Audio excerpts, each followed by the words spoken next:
தந்தை, மைந்தன், தூய ஆவி நாமத்தினால் நம் அனைவருக்கும் கிருபையும் சமாதானமும் உண்டாவதாக.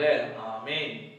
உன் நண்பன் யார் என்று சொல்லு, நீ யார் என்று சொல்லிறேன்னு சொல்லி நாம் சொல்வது வழக்கம்.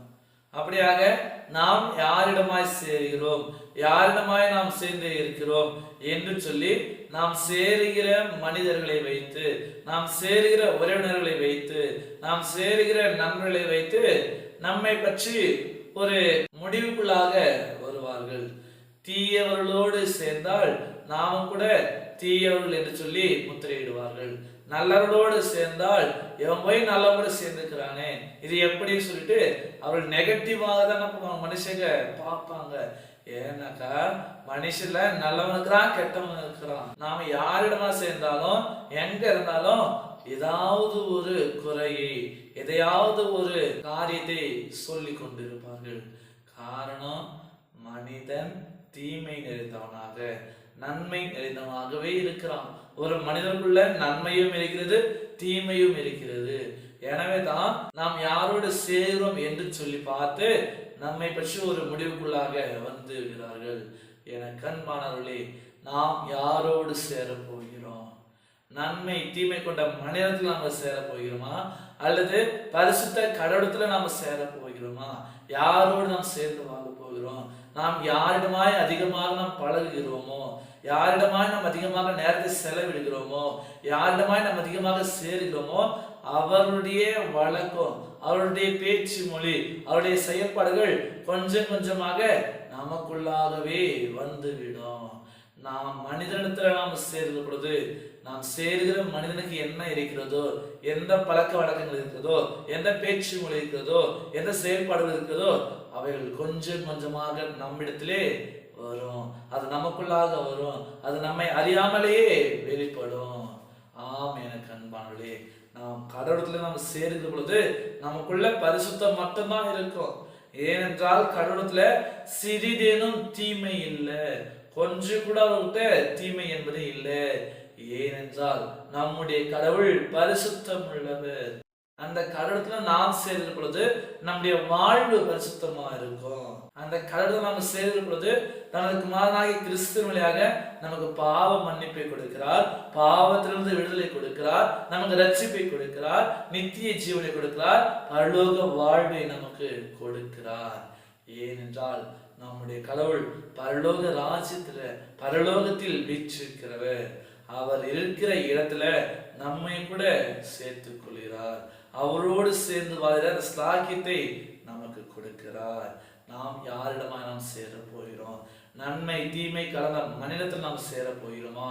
மாறாக பரிசுத்தராகிய கர்த்தரிடத்துல, நம்மை படைத்த கர்த்தரிடத்துல, கடவுளிடத்துல, பிதானிடத்துல நாம் சேர போகிறோமா? யாரிடத்தில் நாம் சேர போகிறோம்? எப்படிப்பட்ட வாழ்வை நாம் வாழ போகிறோம்? சற்று யோசித்து பார்ப்போம்.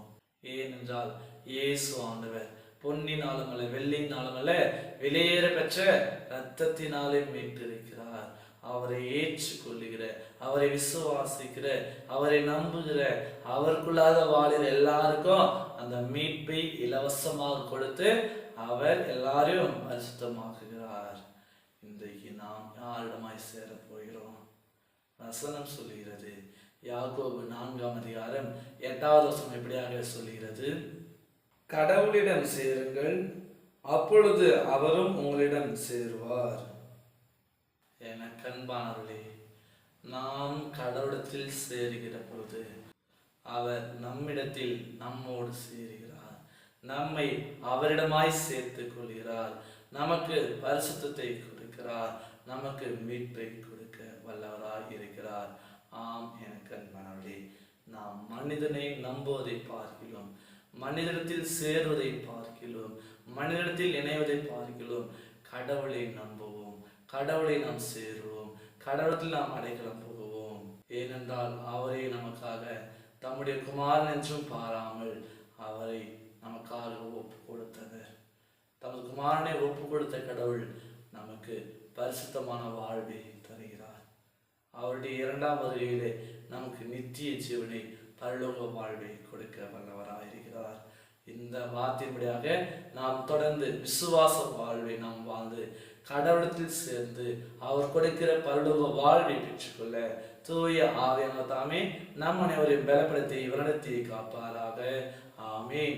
எல்லாவற்றிற்கும் மேலான தெய்வீக சமாதானம் உங்கள் இருதயங்களையும் சிந்தனைகளையும் கிறிஸ்து இயேசுக்குள் காத்துக் கொள்வாராக. ஆமீன். யாவரும் கண்களை மூடி நாம் ஜெபிப்போம். துதிகளின் மத்தியில் வாசம் செய்கிற அன்பின் பிதாவே, இந்த சந்தோஷமான நேரத்திற்காக நாங்கள் நன்றியோடு துதிக்கிறோம், போற்றுகிறோம். இந்த காணொலி வழியாக நாங்கள் சந்திப்பதற்கு, உம்முடைய வார்த்தையை தியானிப்பதற்கு, உம்மை நோக்கி ஜெபிப்பதற்கு நீர் செய்த கிருபைகளுக்காக நாங்கள் நன்றியோடு துதிக்கிறோம், போற்றுகிறோம்.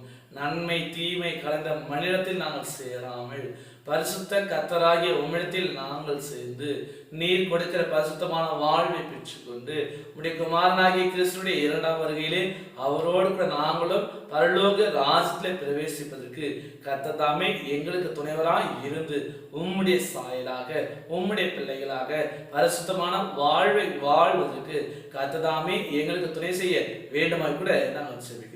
சுவாமி, நீதாமே படிக்கிற பிள்ளைகளுக்கு நல்ல படிப்பின் ஞானத்தை, அறிவை, சகல திறமையை தாரும். வேலை செய்கின்றவர்களுக்கு வேலை செய்யக்கூடிய பலத்தை, சக்தியை தந்துட முடியாது நாம் தெரிவிக்கிறோம்.